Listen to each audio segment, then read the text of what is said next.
Tag-isa lang para mabilan kayo pareho. Dito ha. Biyak na yun? Ano itsura? Ay! Kinamay! Sa gilid lang yan. Sa gilid? Ano pa kakainin? Yung kulay ano? Ilaw. Hindi ka naman kita yung pangin. Ano itsura? Ayan pala. Ah, ayan. Meron pang tatanggalin, wala na.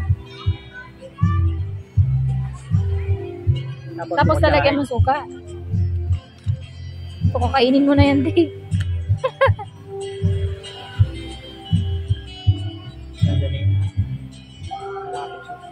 Huwag sipong itinig yung lagi. Paano kain na to? Paano daw kain? Kakamayin? Styling my hair. Lagyan mo suka.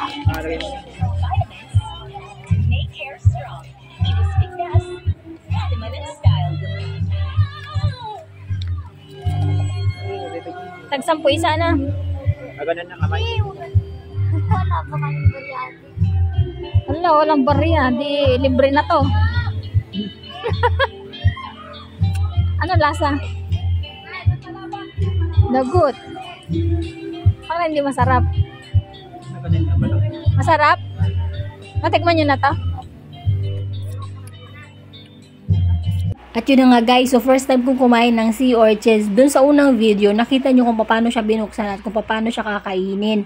Ayan o, so nilagyan siya ng suka, tapos kinakamay siya. Tapos ayan, ganyan yung itsura ko nung kumain ako.